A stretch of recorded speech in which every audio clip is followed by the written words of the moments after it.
Bueno, buenas tardes a todos. Un placer dar comienzo a una nueva actividad de la Sociedad de Gastroenterología. En el día de hoy, 28 de julio, Día Mundial de las Hepatitis Virales. Es un día que aprovechamos para conmemorarla y recordar que la Organización Mundial de la Salud se ha fijado una meta que es erradicar la hepatitis C para el año 2030. De esta manera nos pareció oportuno aprovechar este día para hacer una actividad y conocer cómo es la situación en Latinoamérica y más específicamente en nuestro país con respecto a lo que es la hepatitis por virus C. La mayoría de nosotros no somos hepatólogos, somos o gastroenterólogos o médicos internistas y nos va a venir bien saber cuál es la manera, cuál es la forma que debemos hacer para poder diagnosticar y alcanzar temprano el diagnóstico de la hepatitis por virus C, para de esa manera poder alcanzar un tratamiento precoz. Es así que vamos a dar comienzo a esta nueva actividad. Antes de empezar, quiero agradecer muy especialmente al doctor Mario Reis, hepatólogo del Hospital de Clínicas de Porto Alegre, por su presencia hoy aquí.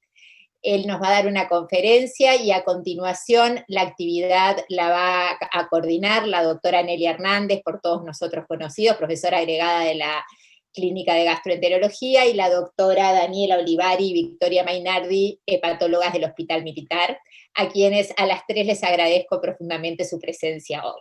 No nos vamos a demorar más, vamos a dar comienzo a la primera conferencia. Gracias de nuevo, Mario, por tu presencia aquí. Y estamos todos para escucharte. Muchas gracias. Siempre un placer estar no presencialmente, pero online en Uruguay de nuevo. Me encanta Montevideo, Nelia sabe de eso. Entonces, déjame ver.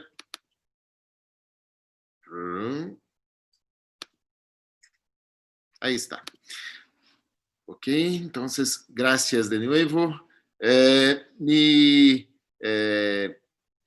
tarea hoy es conversar un poco con ustedes al respecto de la erradicación de la hepatitis C para el 2030, cómo afronta el desafío Latinoamérica, y yo pienso que tenemos mucho para discutir a eso respecto.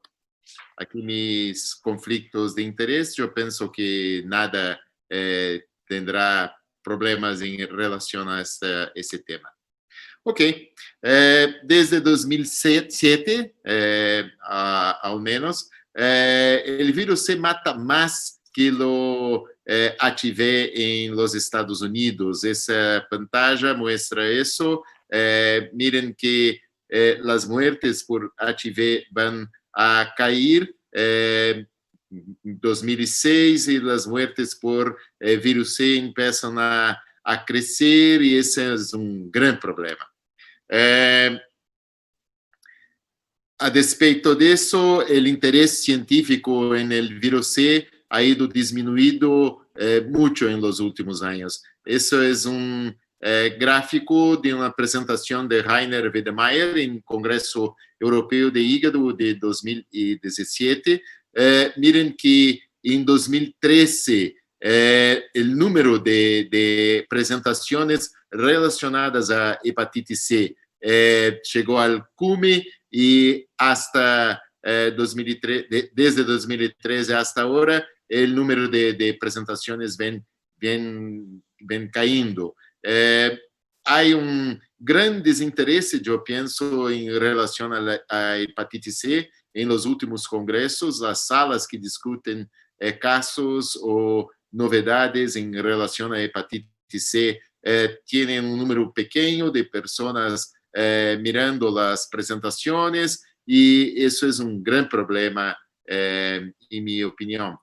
Isso porque, embora esse desinteresse médico provavelmente tenha uma relação com o avanço da terapia, esse é um grande problema. Vean que a terapia que começa em la década en los años 90, con resultados muy pequeños en relación a a tasa de curación de la doença, de la enfermedad, empiezan a crecer y ahora nosotros tenemos resultados espectaculares en relación al tratamiento de la hepatitis C. Entonces, quien mira de un lado puede pensar que, sí, no tengo más que tener interés alguno en relación a la enfermedad porque se acabó, está todo controlado, pero ainda aún hay muchos casos de hepatitis C en el mundo. Ese es un report de la Organización Mundial de Salud de 2017 que muestra que hay regiones con un buen número de casos y Latinoamérica hay algo alrededor de 1% de pacientes con hepatitis C en relación a población total. Pero hay un gran problema.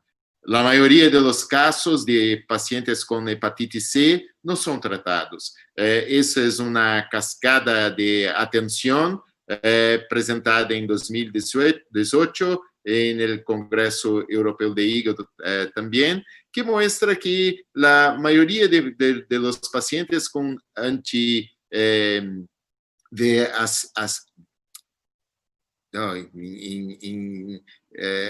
virus C, virus de hepatitis C. Tengo problema con la inversión que ustedes hacen al invés de HCV, VHC, pero me voy a hablar en virus C. Entonces, número de pacientes con virus C positivos, anticuerpos positivos, miren que el número es grande y los pacientes que realmente van a terapia con antivirales son muy pocos. Entonces, tenemos un gran problema en relación a hepatitis C que no hay razón ahí, aún para que no tengamos interés mayor en tratar, en escuchar, en discutir esa enfermedad. Pero hay una gran novedad, no es más una novedad en la verdad, porque eso es algo que tenemos hasta un par de años. Quien hace el tratamiento hoy alcanza la cura. Simplemente tratar quien tiene hepatitis C está todo resuelto, entonces el acceso al tratamiento hoy es el único desafío que tenemos en la hepatitis C, pero esse desafio não é um desafio tão simples de ser enfrentado. O fato é que o tratamento atual é muito seguro, muito eficiente, temos drogas excelentes, temos sistemas muito simples, muito seguros e só temos que fazer é oferecer acesso fácil ao tratamento a pessoas que estão infectadas. Hoy, one size fits all, o sea, independiente del genotipo de la fibrosis, de la carga viral, podemos ofrecer el mismo esquema para diferentes pacientes. Y más que eso, todos los pacientes hoy son elegibles para el tratamiento. No tenemos que saber si tiene fibrosis o si no tiene fibrosis, simplemente tenemos que ofrecer el tratamiento a todas las personas.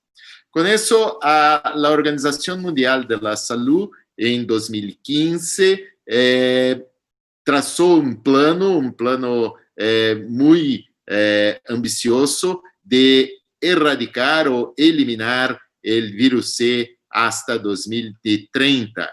Aquí vemos en esa pantalla los pacientes que hoy tienen problemas com a testagem, quanto que estamos testando de pacientes em la poblação, vem em relação a hepatitis C, promedio de 20%, e os pacientes que estão sendo tratados alrededor de 7%.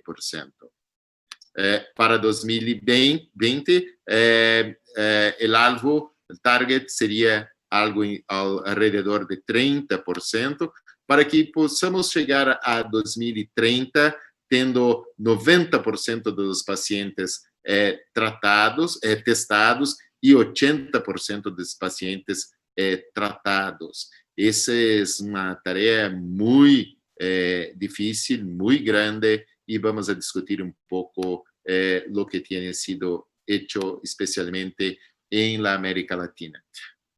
Antes de empezar discutindo a América Latina, vean que essa é uma publicação de 2017 também, Journal of Virus Eradication, que mostra a percentagem de pacientes tratados em vários países, e aqui vemos que em nossa região, algo em torno de em la melhor possibilidade, 1 a 7% de pacientes tratados. Há países com menos que isso, e há países em que, ao menos em 2017, não haviam dados que pudieram preencher este gráfico. E quando miramos os países que estão fazendo melhor su trabajo, la percentaje de pacientes tratados en los países que más tratan la hepatitis C, vean aquí, Australia, 16%. Entonces, hay mucho que ser hecho hasta 2030 para que podamos tratar 80% de los pacientes y eliminar el virus C. Bom, quando miramos as publicações sobre a erradicação do vírus C no mundo, veem aqui Europa, aqui o número de artículos que são realmente em relação à erradicação, e quando se busca, se hace uma búsqueda em PubMed com os unitermos hepatite C, erradicação, la região e o país, aqui têm o número total. Então, alrededor de 150 artículos em PubMed em Europa, pero solamente 50 realmente eram a respeito de erradicação. Lo mesmo passa na América do Norte, 32 de 69, em África, 22 de 37, em Ásia, 21 de 93. Veem que não são tantos os artículos assim. Tá? E quando miramos a América Latina, a situação é terrível. Com o nome de América Latina no título do artículo, apenas 4 artículos, e desses 4, apenas 3 realmente a respeito de la erradicação. Há problema, entretanto, em relação a Latinoamérica, que muitas vezes os países não se identificam como Latinoamérica, se identificam como os países. Então, em relação ao Brasil, 4 outros artículos, em relação à Argentina, 2, em relação a México, 1 artículo. Então, a quantidade de artículos na América Latina é muito pequena. E isso provavelmente espelha a situação de la erradicação do vírus em nosso continente. Que estratégias poderíamos usar para erradicar o vírus C em América Latina? Essa é uma publicação de World Journal of Gastroenterology de 2016, é uma publicação latino-americana que diz: teremos que diminuir o preço de los antivirales orales. Devemos estabelecer estratégias públicas de combate ao vírus e devemos educar os médicos. Então, al final, os autores dizem que devemos publicar mais artículos sobre o tema, que devemos alertar a los médicos jóvenes que participem de sociedades de especialidade, que todos os speakers hagam disclosure, dizendo que trabalham para tal indústria, que tem tal relação com a indústria A, B ou C, para que os participantes das charlas possam saber qual o bias provavelmente envolvido em cada charla, pero al final dizem que sim, temos que ter a indústria para apoiar a investigação en la región. Esta es una publicación de 2016. Miren que hay una publicación de 2019 de un grupo de Argentina que dicen que hay algunas barreras a la erradicación del virus C en la América Latina. Una de ellas es que el diagnóstico aún no es lo mejor, que no hay un acceso a especialistas, que en muchos países no hay una política nacional de tratamiento de la hepatitis C y, por fin, hay el costo del tratamiento. También dicen que hay que se publicar más artículos sobre el tema, pero un gran problema con los pocos artículos que hay publicados en Latinoamérica al respecto de la erradicación es que na maioria dos artículos o que há são simplesmente planos generais e não há exatamente uma análise de números. Parece que estamos apenas falando sobre o tema e fazendo considerações teóricas e pouco mais que isso. E esse é um grande problema. Talvez o melhor artículo publicado en la América Latina al respecto de este tópico es ese artículo de 2019, es un artículo que publicado por Adele Berzaquem, es una ex coordinadora del Ministerio de la Salud de Brasil para el combate en hepatitis, y no es exactamente un trabajo real, pero es muy interesante porque hace un modelo matemático para la erradicación del virus C en Brasil. Y en ese modelo coloca o número de pessoas que necessitariam ser avaliadas, diagnosticadas e tratadas, pensando primeiro num esquema de tratamento que teríamos no Brasil em 2016, o número de casos que eram tratados, o número de casos novos que eram diagnosticados, e aqui pensando no número total de pacientes que tendrían que ser, de pessoas que tendrían que ser avaliadas em la população general para que tuvíssemos o número de casos realmente listos para serem tratados. E começam nesse modelo a aumentar os números de casos tratados e com esse modelo chegam à conclusão que tratando algo em torno de 50.000 pacientes por ano em Brasil hasta 2025, poderíamos então bajar para 32.000 pacientes tratados e com isso tendríamos a erradicação do vírus em Brasil. Para isso, seria necessário, miren aqui, aumentar o número de screening em la população, para que então poderíamos ter aqui população de alto risco, aqui população general. Vean que é um número impressionante de casos que necessitariam ser avaliados, algo em torno de milhões de casos por ano para que pudiéramos ter essa situação controlada.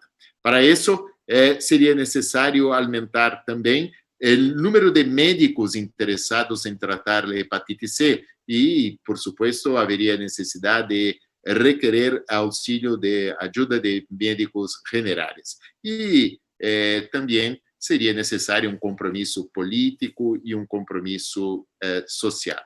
Quando comparamos os resultados desse modelo matemático com os pacientes que efetivamente são tratados em Brasil, veem que no modelo dizia que em 2016 deveríamos tratar algo em torno de 36.000 pacientes, aqui os pacientes que foram tratados em 2016, em 2017 algo em torno de 23, 22 tratados, em 2018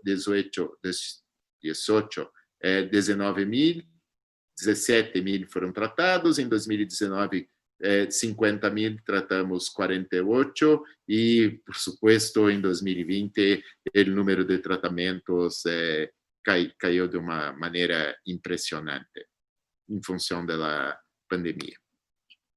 Bom, um outro problema é como se hace o diagnóstico em Brasil. Esse é um artículo que foi publicado também em mesmo periódico, em 2019, em que simplesmente foi um artigo multicêntrico. Aí, no nosso centro, aqui em Rio Grande do Sul, junto com os outros centros de Brasil, 2.000 pacientes foram avaliados, 30% dos pacientes foram identificados por generalistas, e há um grande problema. O promédio de tempo entre o diagnóstico e a consulta com especialistas é quase 2 anos. Então, há um grande problema no Brasil em relação à ruta que os pacientes cumprem até chegar ao especialista. Assim, aqui nessa pantalla mostro o caminho tortuoso que os pacientes fazem em Brasil, desde um anticorpo positivo hasta a consulta com generalista, a carga viral determinada, uma nova consulta com generalista para mostrar a carga, encaminha até a clínica de vírus C, onde se pide o genotipo, vuelve o paciente à clínica, o médico preenche alguns documentos, alguns informes, hace a prescrição, o paciente vai à farmácia do governo, recebe meses depois os antivirais, vuelve à clínica, empieza o tratamento. É um caminho muito tortuoso, hasta que, cansado al final de todo isso, o paciente pode alcançar a resposta virológica sostenida.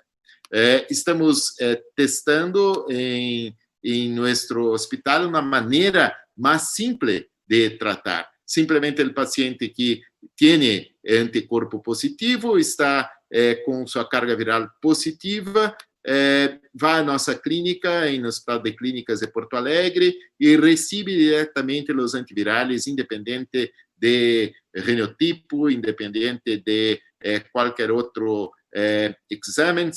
Simplesmente hacemos APRE e FIB4 para excluir cirroses, damos ao paciente o tratamento, tchau, não é necessário nenhuma consulta, nem para ver a RVS, porque os resultados são online, e começamos esse estudo na segunda metade de 2019. Estamos quase encerrando o estudo, com quase 146 pacientes hasta agora incluídos.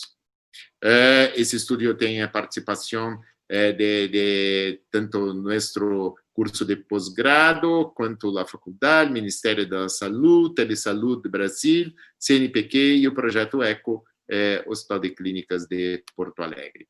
Assim, encerrando, a Organização Mundial de Saúde quer erradicar o vírus C para 2030, e há condições, sim, para fazermos isso, porque as drogas são excelentes, as drogas são seguras. No entanto, se deve melhorar as estratégias de eliminação. Os estudos são mais numerosos, são mais sólidos. Em Europa, uma série de publicações em Europa, não somente em Europa, em Egipto, na África, há grandes publicações a respeito disso, pero tenho que dizer aos senhores que as estratégias em Latinoamérica seguem sendo bastante tímidas hasta hoje. Não posso terminar sem falar de projeto ECO, do Hospital de Clínicas de Porto Alegre. Aqui é nosso mapa de Brasil, que mostra que temos pessoas de todas as regiões, e tenho que saudar aqui a presença da professora Nelly Hernández em nosso joint meeting digital, pela primeira vez um evento online, e nesse final de semana. Las suscripciones son gratuitas. jointmeetingliver.com.br. Gracias por la atención. Déjame interromper.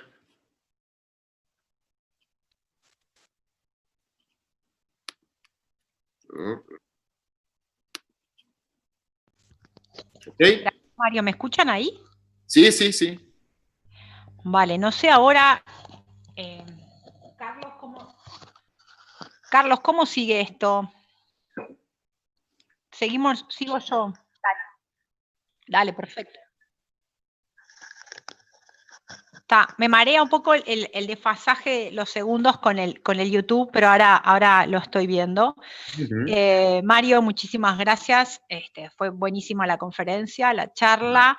La que vamos a ver ahora es un poco la realidad que tenemos nosotros en Uruguay. Respecto a la de Mario se van a caer varios ceros, obviamente los números no tienen nada que ver con lo que nos muestra Mario, no es que los perdí, son más chicos, pero escuchándote creo que eso lo tendríamos que tomar como una ventaja. Ahora les voy a mostrar lo que pude armar de la realidad en Uruguay, a ver si puedo compartir mi pantalla.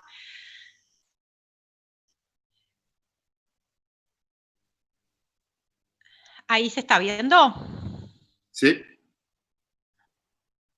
Bueno, supongo que demora un poquito en YouTube, ¿no? Para verse la pantalla. Sí.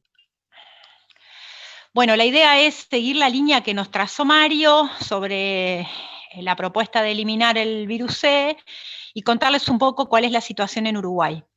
Di vuelta mucho el orden de esta presentación, pero en definitiva creo que la primera idea es mostrarles qué sabemos nosotros de la hepatitis C en nuestro país, un poco para conocer de qué se trata el virus C en Uruguay.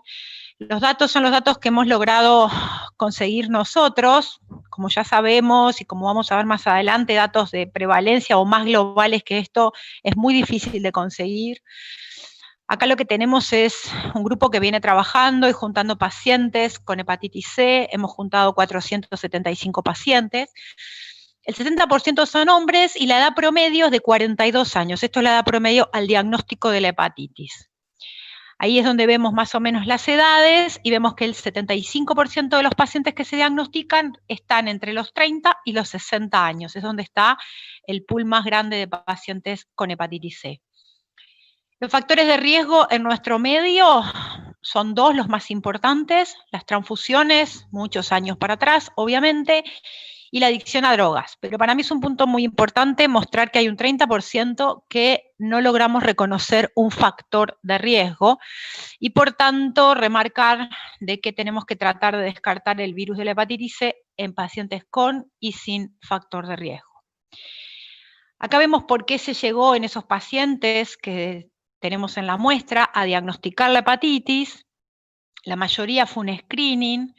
Tenemos un 20% que viene de la donación, un porcentaje que es un 30 más o menos que depende de que se lo estudió porque había alteraciones del hepatograma, y un 6% que era el estudio etiológico de una cirrosis, llegando más tarde que nunca en ese caso.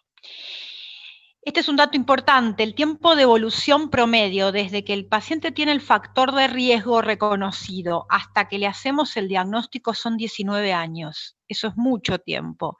Y eso explica esto que vemos acá, que cuando vemos el estadio al momento del diagnóstico, tenemos 65% de pacientes que ya tienen una fibrosis avanzada.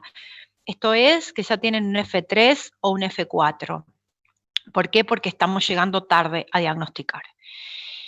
Cuando nosotros vemos cómo nos va con el tratamiento, esta es una muestra que también pertenece al mismo grupo, de 125 pacientes que tenemos tratados, evaluados y todo, con antivirales directos en vida real, pacientes que no habían recibido nunca otro antiviral, sí algunos de ellos interferón pegilado. La respuesta global es 93%. La respuesta global es más o menos la respuesta que se observa en los trabajos de investigación, los trabajos que no son en vida real, y responde tanto el que tiene la fibrosis avanzada como el que tiene la fibrosis leve. Un poquito más para la leve, pero esas diferencias no son significativas. O sea que Una vez que diagnosticamos y tratamos, nos va como nos tiene que ir, se cura la mayoría de los pacientes. Un porcentaje muy alto de los pacientes se cura, y cuanto más diagnostiquemos con fibrosis menos avanzada, más pacientes se van a curar a tiempo de no desarrollar la enfermedad grave hepática. Cuando nosotros vamos a ver cuál es la prevalencia o cuánto de todo esto hay en nuestra población, es desconocido. Esto Mario lo mostró, se habla que en Latinoamérica hay unos 7 millones de pacientes infectados, pero ni idea cuánto puede haber en Uruguay en prevalencia global. No tenemos ningún estudio que nos hable de prevalencia global. ¿De qué números nos tenemos que agarrar, por lo menos para estimar y para saber dónde estamos parados? El dato más fiable que tenemos es la prevalencia en donantes de sangre, que para el 2017 es un 0.34%.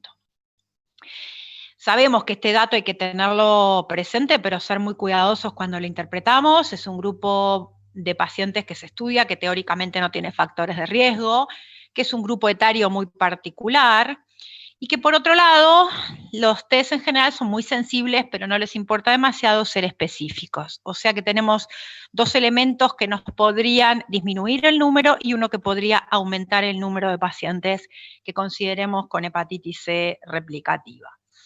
Cuando uno lleva esto a población, la primera cuenta que hice fue con población total, eso da un aproximado de 12.000 pacientes infectados, si lo sacamos y lo extrapolamos desde los donantes. A esa población se me ocurrió después que la teníamos que analizar un poco mejor y considerar solo la población mayor de 15 años. Los niños es muy baja la prevalencia de esta infección.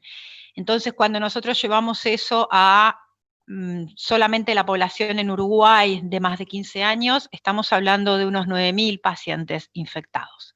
Probablemente sean más. El otro dato que no es prevalencia, pero que es importante, que es cuántos pacientes el Ministerio de Salud Pública recibe la denuncia de ser positivos.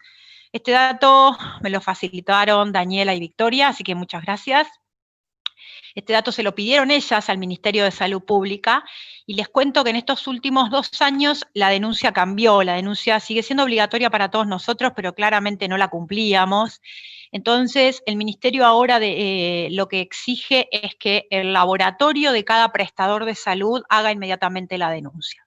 Cuando nosotros hacemos la denuncia de manera individual, lo que nos va a suceder es que nos van a dar un número de denuncia, pero también un número de caso. Y van a ver que el número de denuncia es en general mucho más grande que el de caso. Eso significa que ese paciente no se va a incorporar porque ya fue denunciado por parte del laboratorio.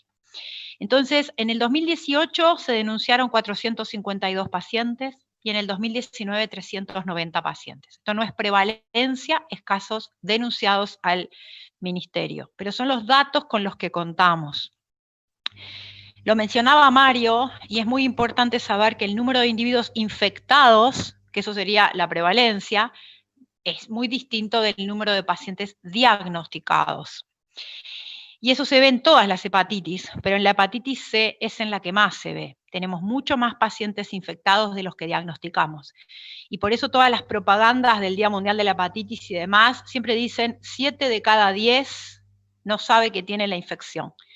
Ese dato es muy realista y sale de esto, 75% de pacientes no diagnosticados. Así que hoy no se investiga mucho esto, hoy no se presenta mucho en los congresos, porque hoy la tarea pasó a estar acá, pasó a estar en nosotros, pasó a estar en que diagnostiquemos.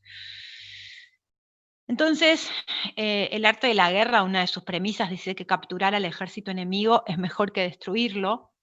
Yo creo que es imprescindible, porque podemos saber del virus C, pero me parece que tenemos que saber cómo diagnosticar, tratar de diagnosticar a todos para poder tratar. En el Uruguay, el tratamiento depende de un organismo, como todos saben, que es el Fondo Nacional de Recursos. Lo que traigo son algunos datos para compartir con ustedes. Los antivirales directos empezaron fin del 2016, o sea que empiezo en el 2017 para contarles la evolución. En el 2017 se empezó con Sofoledi y el Viequira para los pacientes en diálisis. Se empezó tratando nada más que al F3 y al F4, y obviamente por el tipo de antiviral que disponíamos, solamente al genotipo 1. Eso duró 1 año y medio, hasta el 2018. Ahí se llegaron a tratar unos 100 pacientes. En el 2018 dispusimos de sofobelpa, también F3, F4, pero ya el sofobelpa nos permitió acceder a tratar a todos los genotipos. Y eso duró 1 año, duró hasta mitad del 2019, y ahí tuvimos 95 pacientes tratados. Pasamos al 2019, del 2019 mitad para acá, tenemos al sofodacla, y tenemos al glecaprevir, pibrentasvir para los pacientes renales. Acá tenemos un pangenotipo y tenemos panfibrosis, o sea que también la normativa nos está permitiendo tratar a todos los estadios y no solamente a los estadios avanzados. Lo que va de tratamiento de sofodacla hasta el día de hoy, que son 1 año exactamente, llevamos 114 pacientes tratados. De a poquito estamos aumentando el número de pacientes tratados, pero todavía falta, como ven los números, cuesta, ¿no?, moverlos. Pero sí hemos podido aumentar, de pasar de estadios avanzados nada más a todos los estadios y de pasar a pangenotipo. Pero estamos lejos de estar bien. Mario mostraba esta diapositiva de repente de otra forma, pero de todos los pacientes que se diagnostican, muy poquitos, de todos los pacientes que están infectados, perdón, muy pocos son detectados, muy pocos son referidos y por tanto muy pocos son tratados. Esto lo podemos ver de todas las formas, pero si llevamos esto a Uruguay, los números son bastante desconocidos.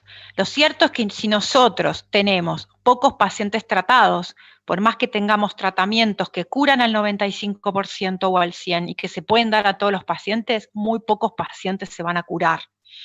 Entonces, nuevamente la tarea está en nosotros, en detectar y en tratar, en identificar en Uruguay qué es lo que nos pasa. Desconocemos prevalencia, desconocemos qué porcentajes son diagnosticados, pero si miramos el 2019, donde nos decía que por lo menos 390 pacientes fueron detectados, nosotros estamos tratando al 30% de los pacientes. Los números parecen mejor que lo que dice al lado, pero claramente estamos perdiendo mucho paciente detectado de ser tratado y estamos perdiendo mucho paciente de ser diagnosticado. Así que desconocemos la prevalencia global, nos falta diagnosticar, tenemos muchos diagnosticados que no tienen tratamiento, tenemos una alta prevalencia de cirrosis al diagnóstico porque llegamos tarde, tenemos una tasa de respuesta global similar a lo publicado, ahí no tenemos problema. Tenemos cobertura con todos los estadios, a todos los estadios, y tenemos cobertura de todos los genotipos. Pero seguimos con las dificultades que mencionaba y creo que la tarea es de todos nosotros. Tenemos tratamientos que curan a todos, pero no estamos diagnosticando y no estamos tratando. O sea que la idea es que después que terminemos todos hagamos una discusión y podamos ver estas cosas que están dependiendo de nosotros, qué podemos hacer para cambiarlas. Muchas gracias.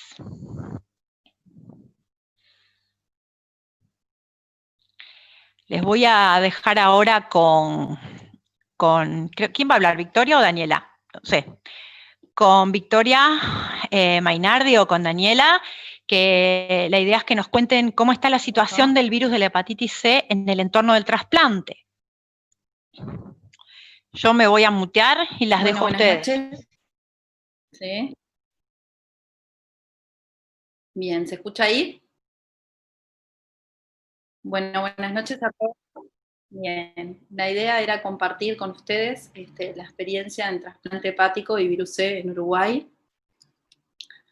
Bueno, recientemente cumplimos los 11 años del programa. En este periodo hemos trasplantado 220, se han realizado 220 trasplantes hepáticos.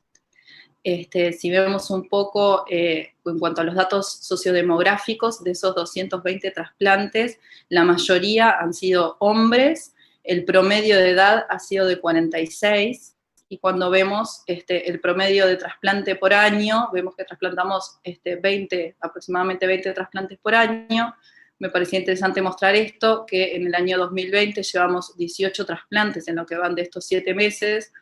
Creo que somos uno de los pocos países de Latinoamérica que no hemos tenido repercusión en el número de trasplante por la pandemia de COVID, y bueno, queríamos compartir eso. Cuando vemos las indicaciones de trasplante, el 60% de nuestros pacientes se trasplantan por cirrosis, un 20% por hepatocarcinoma, un 5% por falla hepática fulminante, un 7% de otras causas y un 8% de retrasplantes. Y cuando vamos a las causas de la cirrosis, vemos que la primera causa de cirrosis en nuestro país de trasplante es el alcohol, seguido de las hepatitis autoinmunes, las enfermedades colestásicas, el hígado graso metabólico, y en un quinto lugar aparece la hepatitis C. Hubieron 11 pacientes trasplantados por cirrosis por virus C en estos 11 años, seguido luego de la hepatitis B. Ahora, cuando analizamos las causas de los hepatocarcinomas, acá sí el virus C cobra mayor importancia y está peleándose el lugar cabeza a cabeza con el alcohol. Se trasplantaron 14 pacientes por virus C. La tercera causa fue la hepatitis autoinmune, la cuarta el hígado graso, y acá aparece también el virus B, dentro de las 5 causas más frecuentes. Por tanto, si sumamos los pacientes trasplantados por virus C, por cirrosis por virus C, más hepatocarcinoma por virus C, tenemos que 25 pacientes fueron trasplantados por virus C en nuestra cohorte durante estos 11 años, que constituye el 11% total de trasplantes, siendo la cuarta causa global de trasplante, luego del alcohol, hepatitis autoinmune, las enfermedades colestásicas y antes que el hígado graso. Esto difiere un poco de la realidad mundial, donde el virus C era la causa más frecuente, si bien eso está cambiando en los últimos años y cobrando más importancia el hígado graso. Bueno, en cuanto a las fallas hepáticas fulminantes, se trasplantaron 10 fallas hepáticas fulminantes durante este periodo, y bueno, acá vemos que también las otras hepatitis virales, como el virus B y el virus de la hepatitis E, cobran importancia en las causas. Estas son otras etiologías de trasplante. Retrasplante en agudo tuvimos 4 pacientes, uno de los cuales era un paciente con virus C, que es una disfunción primaria del injerto y tuvo que retrasplantarse.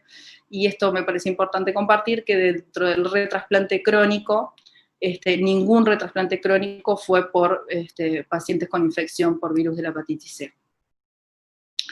Esto es un poco lo que queríamos ver, era la evolución, porque esto que yo les contaba de las causas fue global durante estos 11 años, y queríamos ver la evolución en el tiempo de las indicaciones de trasplante, de las 5 causas más frecuentes, y vemos que, bueno, el alcohol se ha mantenido como primer causa.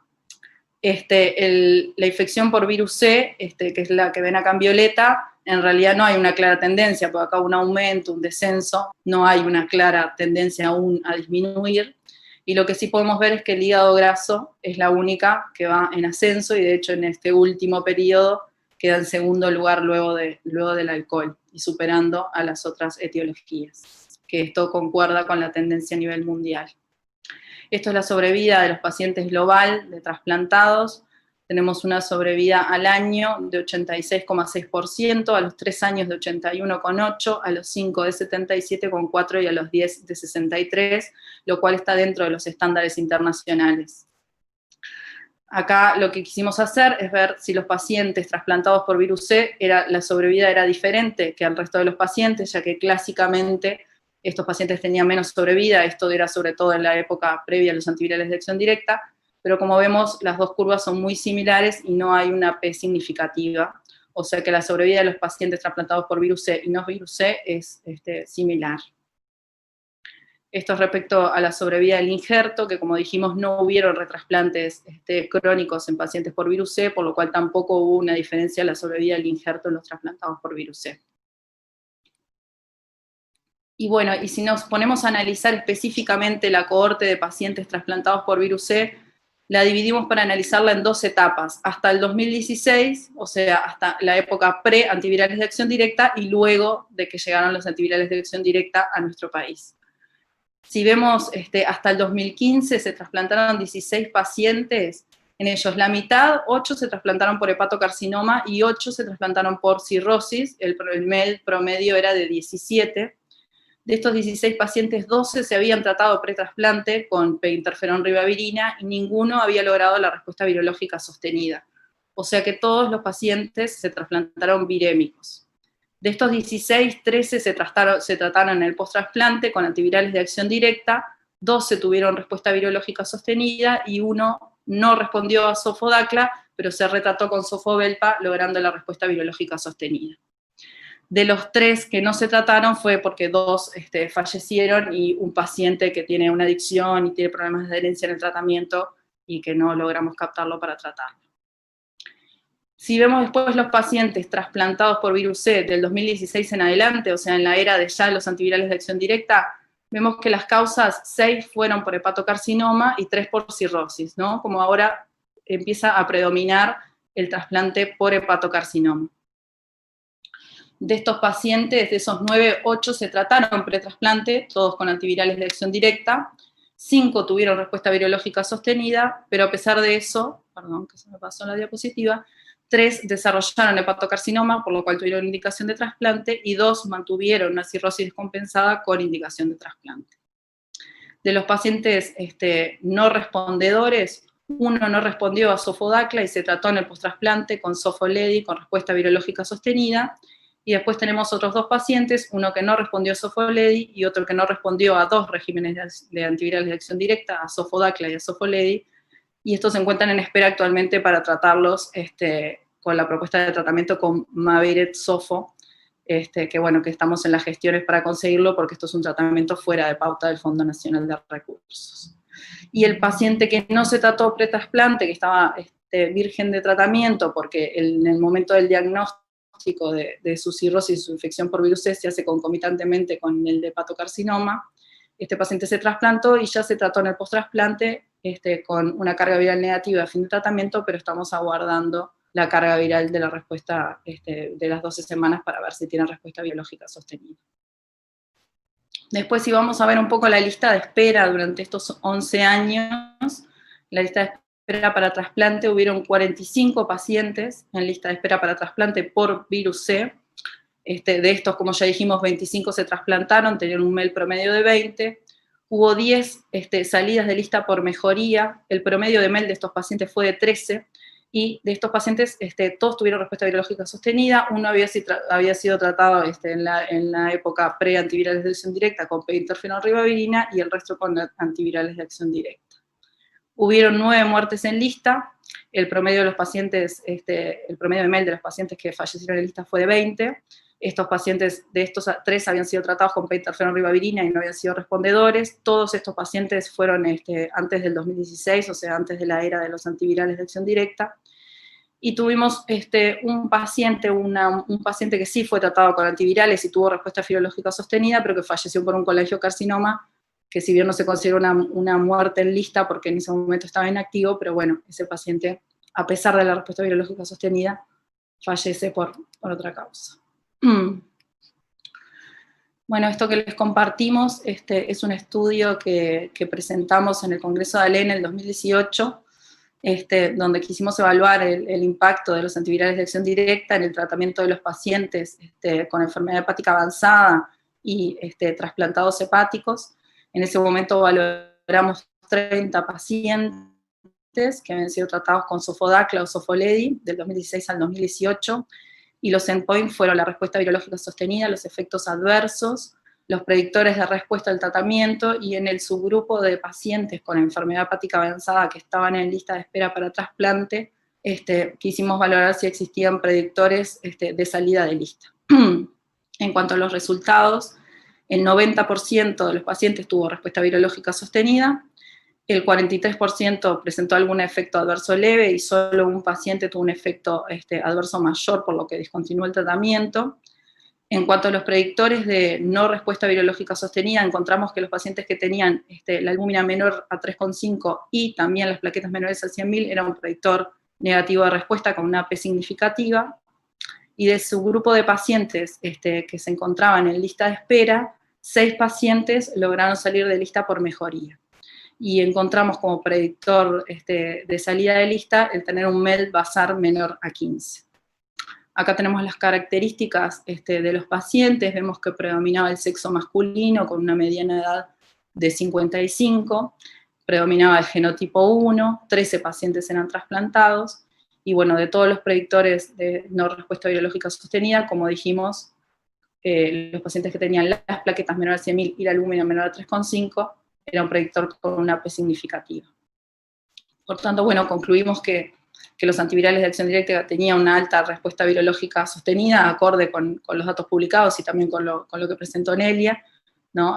Estábamos dentro de pacientes con enfermedad hepática avanzada, con fibrosis avanzada o pacientes trasplantados, que esto permitía que el tratamiento y la respuesta virológica sostenida permitía salir de lista en 2/3 de los pacientes, y bueno, aquellos pacientes con un MEL mayor a 15 y predictores de negativos de respuesta, bueno, podría haber que balancearse cuál sería el mejor escenario si tratarlos pre o post-trasplante. Siempre es deseable llegar al trasplante con una carga viral negativa, pero muchas veces cuando los pacientes no responden, después nos encontramos con el dilema de cómo tratarlos después, que es un poco el tema de lo que nos encontramos a veces con la dificultad actual de que no tenemos contemplado dentro del tratamiento aquellos pacientes que no han respondido a los antivirales de acción directa, que es un porcentaje muy pequeño, pero bueno, esta subpoblación de pacientes son el desafío con el que nos encontramos actualmente.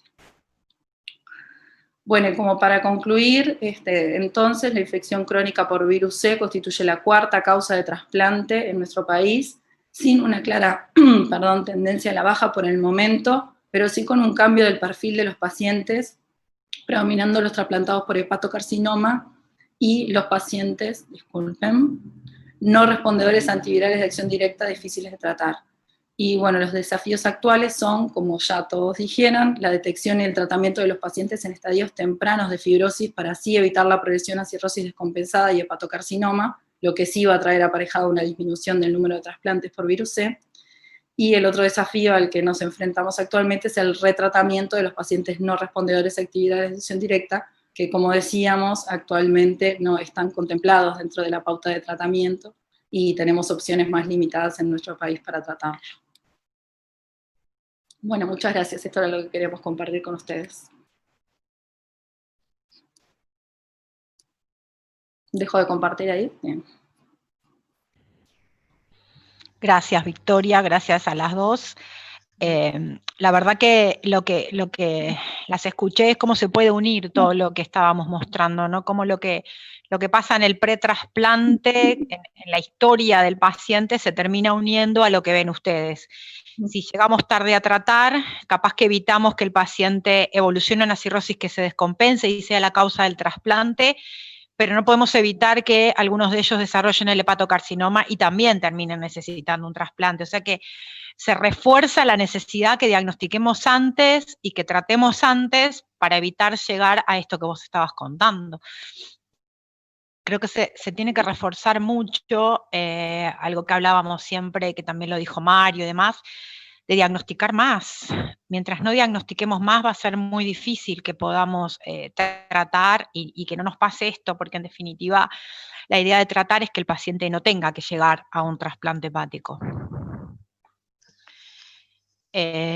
No sé, Su, dale. A ver. Estás muteada. Ah. Ahí estás muteada.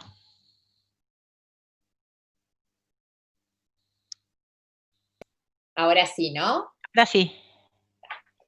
Bueno, las preguntas te van a arrancar ahora seguramente, pero bueno, yo primero quiero agradecerles, me parecieron excelentes y clarísimas todas las conferencias, verdaderamente Mario, Nelia, Daniela, Victoria, me pareció todo buenísimo y me parece que quedó claro para todos los que no somos hepatólogos, como yo decía, que bueno, que debemos diagnosticarlo para poder tratarlo precozmente y de alguna manera así evitar llegar al trasplante. Yo como gastroenteróloga clínica quiero hacerles una pregunta. Nelia, mostraste un estudio donde vimos que dentro de la epidemiología del diagnóstico, vimos que la causa frecuente por la cual diagnosticamos, en la alteración del hepatograma, creo que todos los gastroenterólogos clínicos lo buscamos, en la cirrosis hepática también, y bueno, los que nos llegan por donación por donante de sangre también. Ahora hay un 38% que tú pusiste que es por screening. Entonces, yo lo que me pregunto es, para los gastroenterólogos, ¿en quién debemos hacer el screening? Porque ¿quién es el paciente al que le debemos pedir el virus C cuando no hay una alteración del enzimograma, cuando es el paciente que viene a consulta y que de repente, por ejemplo, tiene una esteatosis hepática que no movió enzimas, es un alcoholista que no tiene una esteatosis? ¿A quién debemos buscarle el virus C para poder alcanzarlo en etapas precoces? Si quieren doy yo la primera, pero después les pregunto a Daniela, a Victoria y a Mario qué le responden a Susana. Mi respuesta es a todos. Mi respuesta es, no espero transaminasas, no importa. No espero que tenga esteatosis. No me importa si tiene alcohol, porque el alcohol más el virus C es una causa muy frecuente de enfermedad hepática. O sea, el virus C es una infección, por tanto es cofactor de cualquiera de las otras enfermedades. Así que el hecho de que a mí un paciente me venga a la consulta es igual a que se vaya con una ELISA en estudio. Así me venga por un diagnóstico o porque le pica, tiene 54 años, es mujer y tiene colestasis en el hepatograma. Ese se lleva una ELISA. Es un cofactor. Entonces, mientras razonemos a quién se lo tenemos que pedir, no vamos a salir de ese atolladero que nombrábamos todos. Entonces, creo que lo que tenemos que hacer es todos tener una ELISA. A ver, yo preguntaría, o que cada uno se pregunte, si se hizo alguna vez una ELISA para detectarse uno mismo si tiene o no tiene la hepatitis. Seguramente muchos me digan que no. Entonces, la idea es que no nos pase eso. En nuestra epidemiología, la mayoría están entre los 30 y los 60. A mí también me parece que es un periodo que está bueno para diagnosticar. No quiere decir que al de 20 no le pida, pero se lo pediría a todos. No sé, Victoria, Daniela o Mario, si quieren opinar, me parece que está bueno. Decí vos, ahí estás. Bueno, no sé si va a contestar el doctor Reis primero o contestamos capaz que nosotras. Vale. Bueno, en realidad estoy de acuerdo contigo, estamos de acuerdo, Anelia. Obviamente nosotros tenemos el sesgo de que trabajamos en un servicio de patología y que obviamente los pacientes vienen con problemas hepatológicos. Nosotros siempre como comorbilidad, independientemente del motivo de consulta, es mandatorio realizar a todos una ELISA como primer screening inicial. Pero bueno, como tú mostraste también, en un porcentaje no despreciable, muchas veces los pacientes no tienen factores de riesgo, entonces yo creo que al menos una vez en la vida hay que testearse. Podremos discutir la oportunidad de cuándo, ¿no? Si mayor de 18, mayor de 30, bueno, pero yo creo que por lo menos una vez en la vida hay que hacerlo, y ni que hablar que los pacientes que tienen factores de riesgo y los mantienen, también hay que hacerlo más de una vez, por lo menos de forma anual. Esa es mi opinión. Sí. Yo estoy de acuerdo. En Brasil hay una recomendación de la Sociedad Brasileira de Hepatología y también de la Sociedad Brasileira de Infectología que todos los pacientes con más de 40 años deben tener un anticuerpo para hepatitis C solicitado. Yo pienso que es necesario en todas las consultas. Hoy, en relación a las enfermedades del hígado, anticuerpo para virus C y también pensar al respecto de la síndrome metabólico para diagnosticar casos de hígado graso más temprano.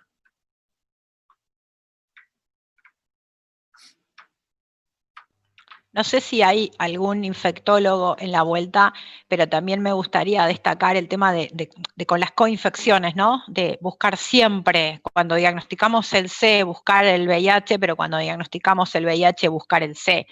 Y nuevamente invitar a que el paciente hoy con VIH y virus C se trata con la misma respuesta en los antivirales directos, ya no es lo del interferón y demás, y que no esperemos porque también pasa lo mismo que nos pasa a nosotros, estamos recibiendo pacientes coinfectados con un diagnóstico de hepatitis C de mucho tiempo y que llegamos tarde con el tratamiento.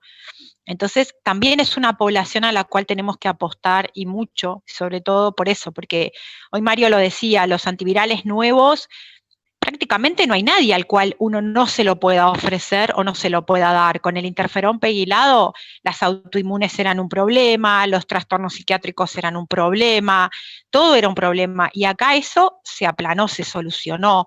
En realidad nada es un problema con los antivirales directos. Podemos dárselo a todos los pacientes, salvo las interacciones en las cuales tenemos que ser cuidadosos y las podemos manejar, en el resto podemos hacerlo. Entonces, ya no tenemos esas limitantes, así que tenemos que diagnosticar. Hace un tiempo nosotros decíamos que no diagnosticábamos porque en realidad no accedíamos al tratamiento, accedíamos solo para un genotipo o accedíamos solo para un estadio de fibrosis, era cierto. Hoy accedemos para todos los genotipos y accedemos para todos los estadios de fibrosis. Entonces ya el hecho de no diagnosticar por eso pierde muchísima fuerza. Tenemos que llegar. Lo que dicen Daniela y Victoria es cierto. Tenemos el pequeño pool de pacientes no respondedores que se nos complica con qué tratarlos, no porque no dispongamos en el país, sino porque no tiene cobertura el fármaco. Es un pool chiquito sobre el cual también debemos que trabajar, pero bueno, quizás la primera etapa es trabajar sobre el pool grande, diagnosticar, tratar y en paralelo buscar soluciones para esos poquitos pacientes que vivimos, porque muchos de esos los compartimos y la verdad que son complicados. Yo no sé si yo no estoy viendo, me cuesta ver el YouTube al lado de esto, entonces me pierdo si hay alguna pregunta. A mí lo que más me gustaría es, y como no veo a la gente que está en YouTube, me encantaría saber cómo se les ocurre que podemos hacer nosotros en Uruguay para mejorar esto, ¿no? Cuando yo fui a buscar los resultados al fondo y mandé una nota para que me dieran los datos, le pedí los datos de respuesta viral sostenida, porque obviamente era mucho más lindo tener datos de, ¿cómo se llama?, de más gente. Y la verdad que en el fondo, más o menos de los, pónganle 400 pacientes que deberíamos tener datos de que tenemos los antivirales, 300, perdón, solamente de 80, el médico que pidió el tratamiento termina mandando la evaluación de la sostenida para saber qué pasó. Entonces, ahí fallamos, ahí no podemos saber qué pasa si nosotros mismos nos boicoteamos la data, si nosotros mismos no mandamos. O sea, ¿cuál es la data que siempre mandamos? La que tenemos que mandar para que el paciente reciba la dosis posterior. Pero después que el paciente ya no tiene que ir a recibir más dosis, no mandamos más datos. Entonces no logramos manejar y no tenemos datos que serían buenísimos porque se unifica en el fondo y tendríamos más datos. Pero si no los mandamos, no los vamos a lograr.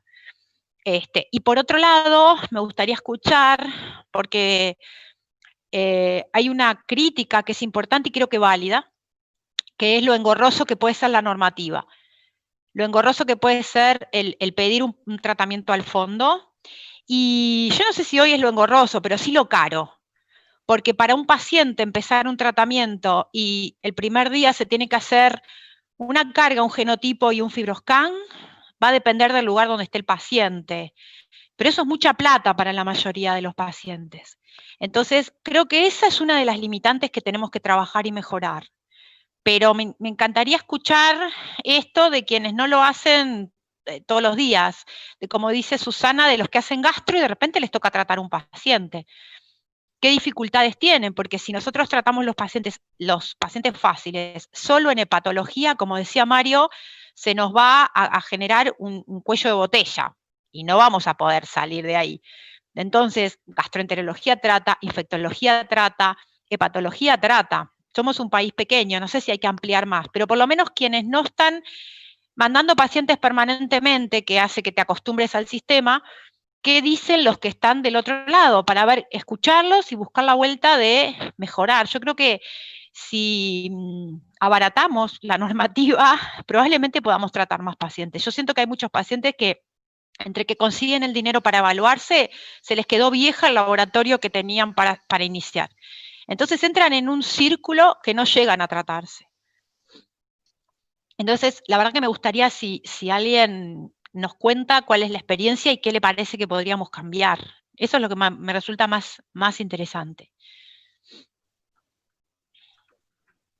Nelia, no olvides que tenemos un problema. En este momento por chat de YouTube no nos pueden hablar. No O nos pueden sea, contar mucho.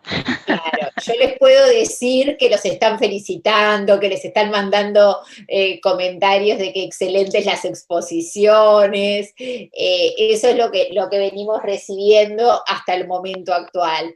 O sea que en ese aspecto, salvo que alguien pueda escribir algo por YouTube, está silenciado YouTube. Simplemente. Te entiendo. A mí me parece que está bueno que, aunque sea, aunque no lo digan ahora, aunque no lo puedan transmitir ahora, que nos llegue el mensaje para que podamos buscar la vuelta de destrabar esto, ¿no? El mensaje que yo les quiero dar es que, por ejemplo, la respuesta sostenida la manden al fondo, de manera de que tengamos data. Esa es mandar una vez más un dato solo, se cierra la solicitud y vamos a saber cómo nos está yendo. Pero también si las dificultades son grandes, bueno, buscar la vuelta y a su vez que nos digan eventualmente qué podemos hacer. Mario decía hoy, por ejemplo, que una de las propuestas que había en los papers que él mostraba era la educación médica. Entonces, ¿cómo podemos ayudar para ayudar al gastroenterólogo a que trate a los pacientes, a que los diagnostique, a que los trate, a lo que nos pedías vos, Susana?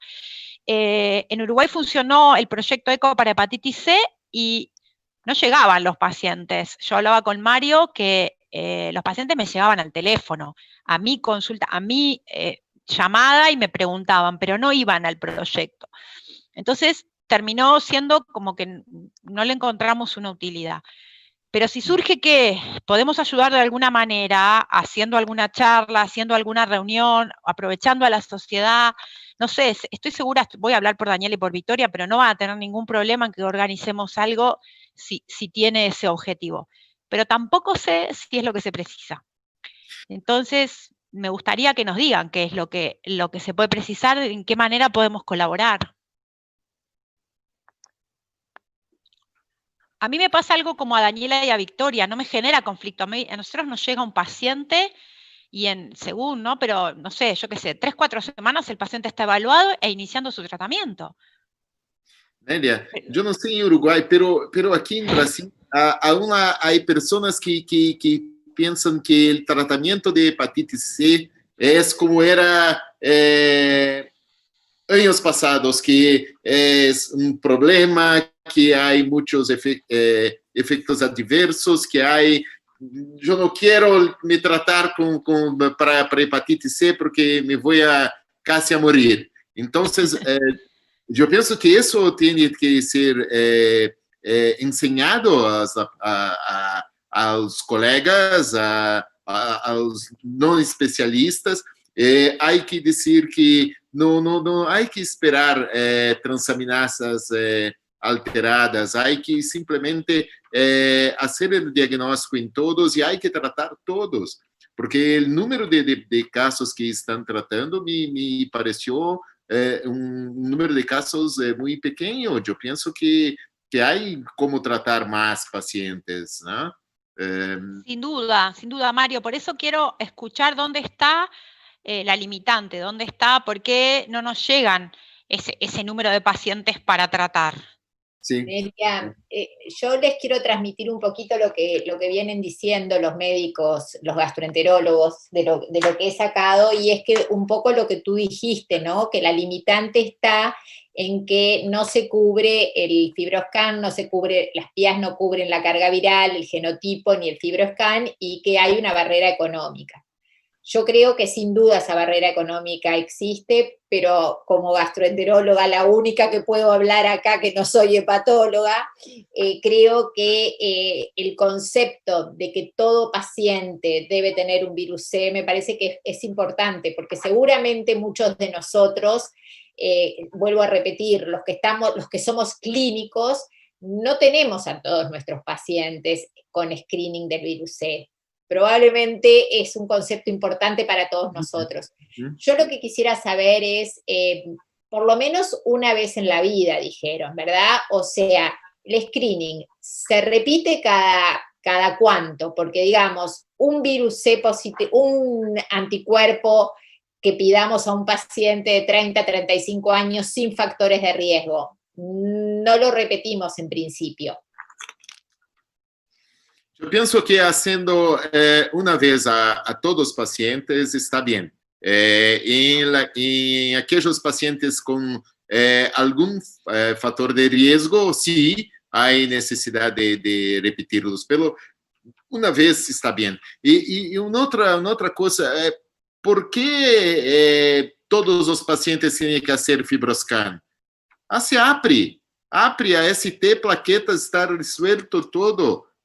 Si tiene, porque tienen sofosbuvir y daclatasvir, ustedes pueden tratar todos los pacientes, no hay por qué simplemente saber si hay cirrosis o no. Sí, es importante, pero los casos con APRI muy alto, que deben consultar con hepatólogo, pero los otros traten todos los pacientes con sofosbuvir y daclatasvir. 12 semanas, listo, todo. Yo me perdí, se me quedé sin red un ratito, y la parte que escuché fue la parte de que no está incluido en el PIAS la mayor parte de la evaluación, y lo comparto plenamente. Lo hemos hablado con Daniela fundamentalmente, de que ya hemos pedido varias veces al ministerio que incluya esas prestaciones en el PIAS, que nos parece un poquito insólito, por llamarlo de alguna manera, que un organismo del Estado cubra una medicación, exija una evaluación, y esa evaluación no forme parte del sistema integral y no forme parte de las prestaciones que debe recibir el paciente. Esa parte de lo ilógico que tenemos, creo que la compartimos, creo que es donde estamos trabajando. En lo personal, se está trabajando justamente en eso, en bajar la exigencia de la normativa, apostando en lo que vos decías, Mario, apostando a tener un score que nos permita por lo menos separar aguas de los pacientes más jorobados de los pacientes no, y eso creo que si logramos eso vamos a avanzar muchísimo. Si nosotros logramos achicar esa exigencia, se va a lograr sacar parte del cuello de botella. Igual vamos a necesitar de los diagnósticos, igual vamos a necesitar de lo que hablábamos recién, ¿no? De un diagnóstico, de una evaluación básica y de que se solicite el tratamiento. En Brasil es posible tratar solamente con APRI. Si tiene como hacer FibroScan, ok, todo bien, no hay problema ninguno, pero no hay por qué no simplificar hoy el tratamiento de los pacientes con virus C. La idea pasa por ahí, la idea pasa que para acceder al tratamiento no se precisen tantas cosas. No quiere decir que uno como médico y al paciente que está viendo le pida lo que le quiera pedir, y si entiende que hay que hacer un FibroScan está bueno tenerlo, si entiende que necesita, no sé, una carga y un genotipo está bueno tenerla. Ahora, eso es distinto de que el paciente acceda al tratamiento. O sea, que el acceso al tratamiento sea con un mínimo, no con un máximo. Que el mínimo le permita acceder y después el máximo lo aplica el paciente en el consultorio con su médico tratante. La idea es esa, ojalá que lo podamos lograr. Yo perdí el chat, Susana, no sé nada de lo que se está hablando. Bueno, en realidad son las 8:20, yo quiero agradecerles a todos. La verdad que llegan mensajes de todos agradeciendo, felicitándolos a todos. Creo que fueron conferencias, como les dije, clarísimas. Para todos los que hacemos clínica, nos vamos habiendo aprendido mucho, sabiendo que tenemos un gran desafío por delante, y es ayudar a poder diagnosticarlos en etapas tempranas para así poder tratarlos y llegar al desafío que tenemos para el 2030 con el Uruguay y Latinoamérica lo mejor parado. Mario, muchísimas gracias. Gracias. Nelia, como siempre, gracias, una amiga que me da una mano siempre. Chicas, Daniela y Victoria, gracias nuevamente. Y gracias, Carlitos y Cecilia, por la presencia. A todos los participantes, esperamos que les haya gustado la actividad. Y bueno, nos estamos viendo pronto. Gracias Susana, gracias a todos.